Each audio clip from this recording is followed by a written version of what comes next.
Assalamualaikum warahmatullahi wabarakatuh. Salam Om Swastiastu, Namo Buddhaya. Salam kebajikan, salam sejahtera bagi kita semua. Yang saya hormati Bapak Harifan Arif SEMM selaku dosen pengampu Etika dan Hukum Bisnis. Perkenalkan, nama saya Firman Ramdhani dari kelompok 4 akan mempresentasikan analisis kami mengenai krisis AJB Bumi Putra 1912 dari perspektif etika dan hukum bisnis.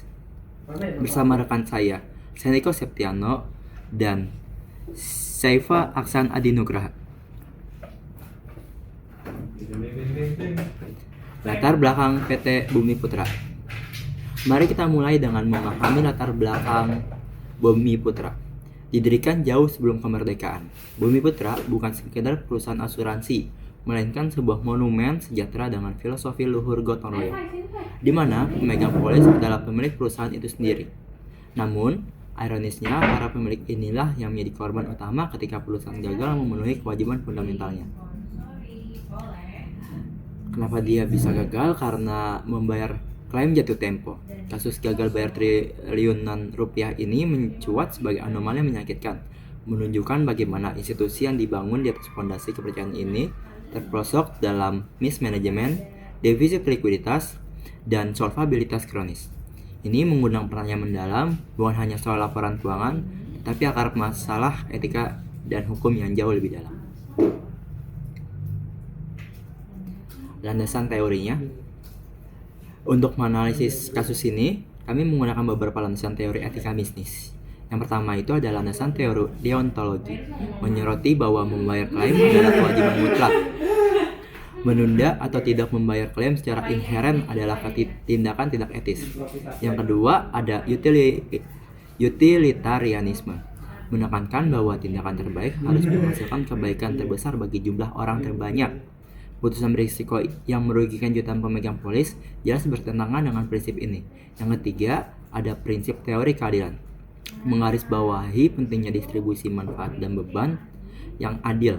Pemegang polis yang telah membayar premi bertahun-tahun berhak mendapatkan perlakuan yang adil. Terima kasih kepada Lalu ada corporate governance atau GCG. Krisis Bumi Putra juga tak lepas dari kelemahan dalam penerapan good corporate governance atau tata kelola perusahaan yang baik. 4 pilar utamanya adalah, yang pertama ada transparansi, keterbukaan informasi material yang relevan. Yang kedua ada akuntabilitas, kejelasan fungsi dan pertanggungjawaban organ perusahaan. Yang ketiga ada responsibilitas, kesesuaian pengelolaan dengan peraturan dan prinsip korporasi yang sehat. Yang terakhir atau yang keempat ada independensi, pengelolaan yang profesional tanpa benturan kepentingan. Sayangnya dalam kasus Bumi Putra prinsip ini banyak diabaikan. Selanjutnya, akar krisis AJP Bumi Putra. Apa saja akar krisis yang menimpa AJP Bumi Putra? Kami mengidentifikasi sebagai beberapa faktor kunci. Pertama, mismanajemen investasi. Pendapatan dana premi pada aset-aset tidak likuid dan berisiko tinggi. Lalu struktur biaya tinggi, beban operasional yang tidak efisien, memakan porsi besar dan pendapatan premi. Produk tidak sesuai. Penjualan premi produk dengan garansi imbal hasil tinggi yang pada akhirnya tidak dapat dipenuhi. Lalu ada kelemahan tata kelola. Pada rapat anggota tidak berfungsi efektif, menciptakan kekosongan akuntabilitas di tingkat tertinggi. Lalu diagram konseptual arus krisis. Diagram ini secara sederhana menggambarkan arus krisis Bumi Putra. Bermula dari akar masalah yaitu tata kelola yang lemah dan celah dalam struktur mutual. Ini memicu pelanggaran inti berupa pelanggaran etika dan hukum. Kemudian termanifestasi dalam manifestasi masalah seperti keputusan berisiko tinggi, mismanajemen, dan kurangnya transparansi. Puncaknya adalah defisit solvabilitas yang berujung pada gagal bayar klaim kepada para pemegang polis. Lalu rekomendasi untuk EJOKA. Krisis ini menjadi pelajaran berharga dan kami memiliki beberapa rekomendasi dimulai dari otoritas jasa keuangan. Pertama, reformasi tata kelola. Mendesain ulang struktur tata kelola untuk entitas mutual dengan mekanisme pemilihan perwakilan yang transparan. Lalu pengawasan proaktif, beralih ke pengawasan berbasis risiko yang lebih ketat pada indikator keuangan dan kesehatan perusahaan asuransi. Lalu ada penegakan sanksi. Memberikan sanksi tegas tidak hanya kepada institusi, tapi juga pada individu yang terbukti melakukan mismanagement. Yang selanjutnya itu ada rekomendasi untuk industri dan masyarakat. Tidak hanya regulator, industri asuransi dan masyarakat juga memiliki peran penting, yaitu penguatan budaya etika, menjadikan etika sebagai bagian integral dari budaya perusahaan, bukan sekedar perhatian tahunan.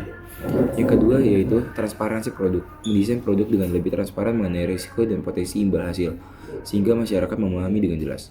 Yang ketiga, peningkatan literasi keuangan, mendorong edukasi masif agar masyarakat memahami hak, kewajiban, dan risiko produk keuangan yang mereka beli. Yang terakhir, yaitu slide kesimpulan.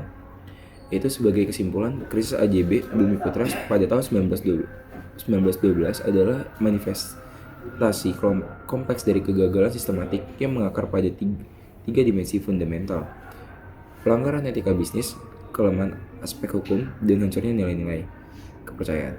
Krisis finansial yang berujung pada gagal bayar klaim triliunan rupiah bukanlah sekadar persoalan teknis pengelolaan keuangan, melainkan konsekuensi dari pengabdian prinsip-prinsip etika bisnis yang fundamental.